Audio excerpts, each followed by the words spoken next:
Hey, what's up everyone? EntryWise here, and I want to talk about the Nintendo and Microsoft fiasco and why I think that was inevitable. So back in April, Nintendo introduced the Switch 2 and all its features.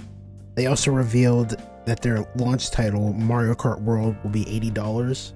And rightfully so, everyone got upset. Fast forward to the 24th, and the Switch 2 pre-orders almost instantly sold out. As someone who attempted to pre-order the Switch 2, yeah, I can really attest to that. I got there at exactly midnight, but I was not able to get one. Now, I was just trying to get the $450 console standalone. I wasn't going to buy the Mario Kart bundle or pre-order Mario Kart by itself, because I don't want to support $80 games. I'm one of the people who don't believe buying hardware is the same as supporting $80 games. I know a lot of people were getting up in arms about that, but I personally don't think that's in and of the same thing.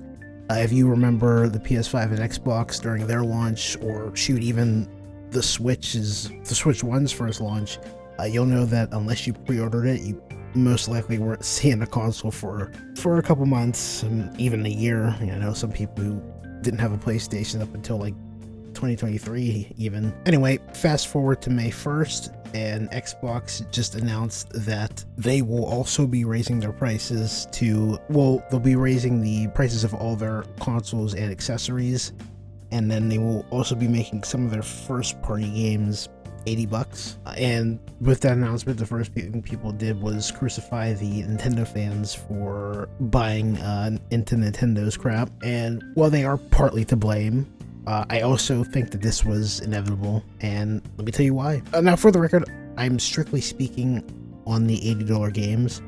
Xbox raising their hardware and accessory prices, that's most honestly due to the whole tariff situation that's going on.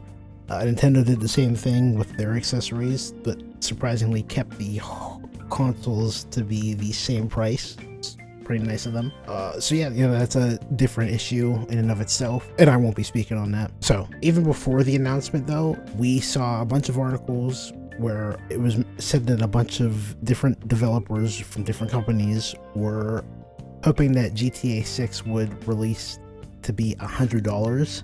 Yeah, just to give them their own reason to upcharge their games and set the new standard for AAA games. So with that in mind, all these people believe that video games have been selling for way cheaper than they should be, what they apparently think that they deserve to be, even though we've seen multiple times that these AAA games just aren't worth that price.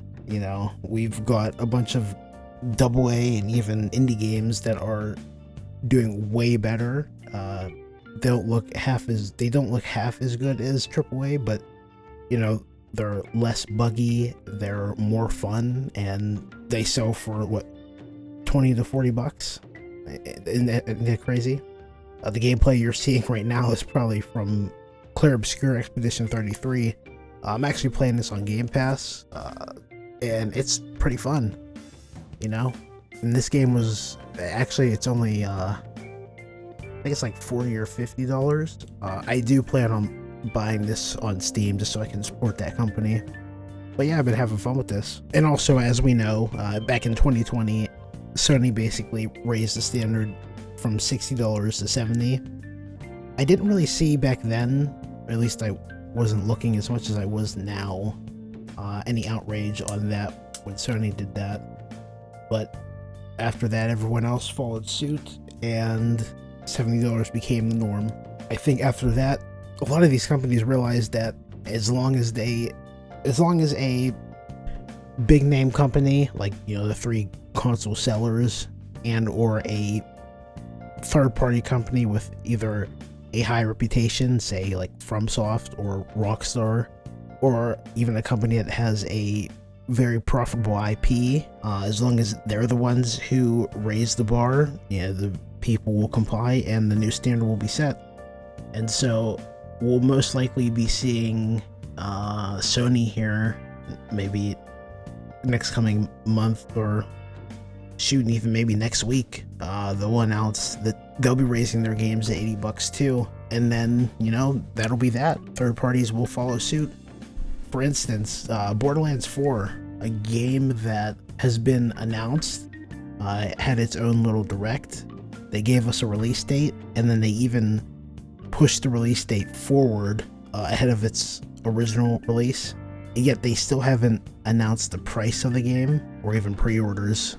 And so I believe that either they're waiting on Sony to make their announcement about their price raising for games and their accessories, or they're waiting for something like Summer Games Fest, where all the game companies, will be there, and we'll see a whole bunch of third-party game companies as well as first-party games being announced, and they'll be $80. Essentially, putting cementing that $80 for AAA is a new norm. But yep, that's basically what I wanted to talk about.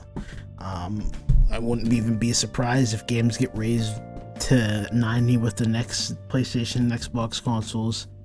I think these companies are really just trying to slowly raise that price so they can get the games to cost around what they believe it should be. Unfortunately, not really caring what we, the consumers, think. And, well, obviously, the whole idea that we control them with our wallets, as long as we don't pay for these expensive games, we have the ability to stop it. But it seems like the silent majority is the one that really chooses, and we saw with Nintendo, we saw with Sony back then, and we'll continue to see in the future that it does not really matter, unless we all band together, the prices will keep going and everyone will just keep sucking it up. So yep, let me know what you guys think in the comments below, and leave a like if you enjoyed. I'll see you guys next time. Peace out.